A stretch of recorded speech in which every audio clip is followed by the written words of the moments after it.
Oke, kita lanjutkan ke yang formal. Kalau yang formal ya semua yang dibuat secara sadar berdasarkan aturan-aturan yang ada gitu ya. Nah, sehingga ya makanya disebut formal gitu karena apa ya? Kalau informal kan terbentuk dengan sendirinya gitu ya.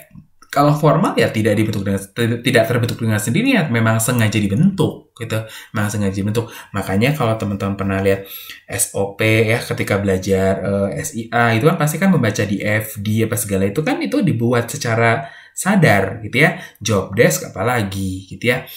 Manual itu petunjuknya itu kan dibuat secara sadar. Dan seperti itu.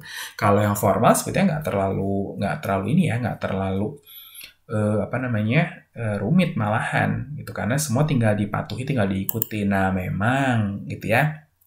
Kadang-kadang ada aturan yang bisa mutlak nggak boleh nggak boleh dilanggar, ada yang sepertinya bisa disesuaikan gitu. Bukan dilanggar, tapi disesuaikan dalam kondisi tertentu gitu ya.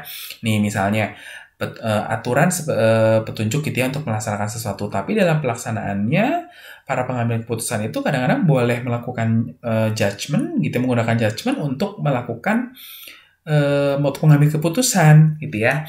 Nah, misalnya gini,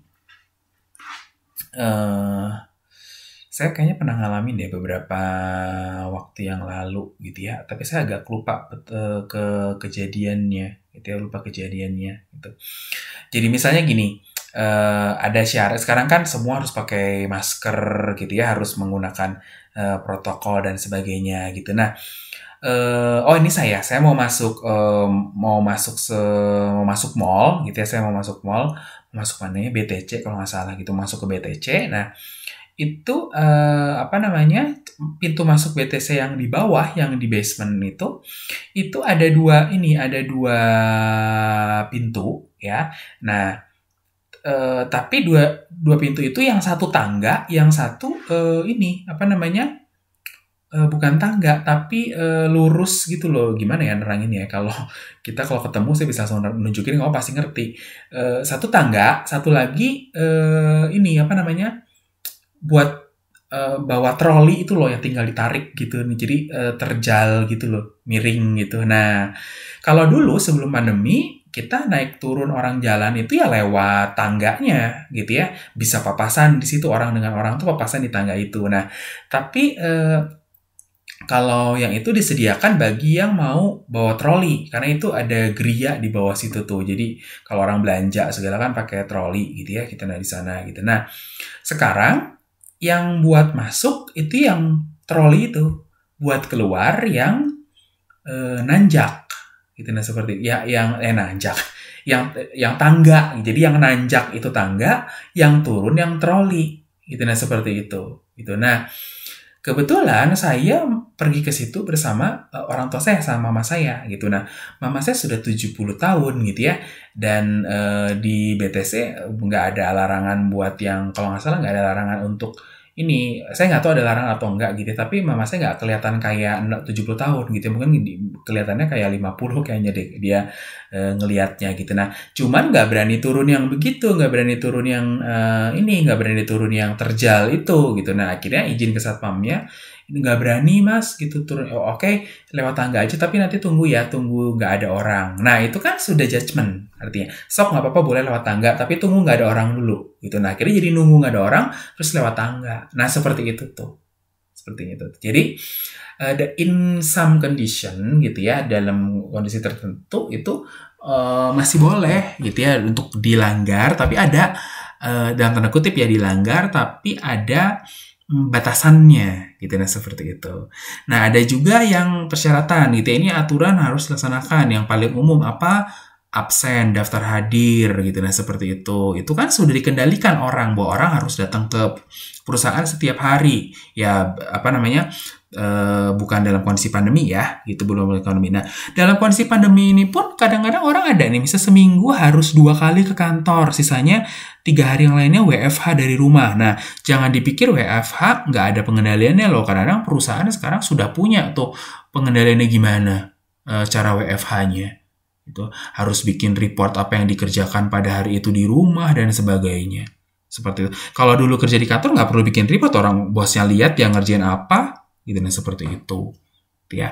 Nah, ada lagi yang bersifat mutlak itu nggak boleh diganggu-gugat, yaitu misalnya suap, korupsi, gitu yang seperti itu, ya. Nah, itu yang nggak boleh. Nah, ini semua sistem, kita bicara mengenai sistem pengendalian. Nah, kalau sistem pengendalian formal, ini pasti siklusnya seperti ini, gitu ya. Pasti tujuannya udah ada, rencana strategisnya ada. Nah, dia akan membutuhkan uang, ya, membutuhkan budget. Ya, rencana strategis itu kalau nggak ada budgetnya, seperti tadi halangan yang kita bahas, ininya nggak bisa dilaksanakan, uangnya nggak ada. Gitu, nah, seperti itu. Nah, uangnya udah ada, akan menjadi tanggung jawab setiap bagian. Masih ingat di Akmen pas belajar desentralisasi? Ya, ada cost center and revenue center gitu, nah seperti itu. Gitu ya. Nah, nanti ketika diukur kinerjanya dibandingkan antara realisasi dengan rencana, memuaskan nggak kinerjanya. Nah, formal itu berbicara mengenai seperti ini. Ya, apapun alatnya, apapun aturannya itu, apakah yang mutlak, yang berupa syarat, ataupun masih petunjuk yang masih bisa dalam tanda kutip dilanggar dalam beberapa kondisi tertentu. Nah, seperti itu. Tuh ya, kalau formal seperti itu. Nah, semakin banyak tipe organisasi, sistem pengendaliannya akan semakin bervariasi juga, ya, akan bervariasi. Nah, nanti kita akan lebih mempelajari ini di pertemuan 3, nggak salah. Yang 3 itu kalau nggak salah fungsional, atau saya lupa ya, nanti terus yang 4 tuh yang business unit kalau nggak salah ya, seperti itu. Nah, cuma ini hanya sepintas aja gitu ya. Nah, kalau apa sih struktur fungsional, kalau teman-teman lupa, nah ini fungsional gitu ya.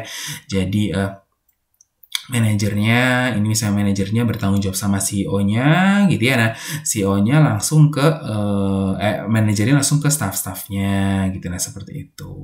Gitu ya. Gitu. Nah, seperti ini fungsional. Nah, kemudian kalau sifatnya unit bisnis gitu ya. Nah, ini ada bisnis misalnya berarti di sini dia setiap manajer unit bisnis X gitu, dia punya manajer pabrik ini mesti dikendalikannya untuk bisnis X aja. Beda sama pabrik ini. Pabrik ini mungkin untuk bisnis Y, pabrik ini untuk dan seterusnya. Nah, seperti itu. Gitu, ya. Nah, ini kalau SBU ya sama seperti yang tadi bentuknya. Nah, ini kalau matriks, kalau project. Nah, kalau project lebih rumit lagi gitu ya, karena tanggung jawabnya bisa beraneka ragam. Ya, beraneka ragam ini macamnya. Udah sih itu aja ya, itu mengenai pertemuan ini untuk pertemuan pertama kita. Setelah ini kita akan bertemu di secara daring, secara online untuk saya menerangkan RPS. Ya, RPS kita selama 1 semester ini. Nanti kita ada kerja kelompok lagi, presentasi lagi setelah UTS. Ya. Terima kasih.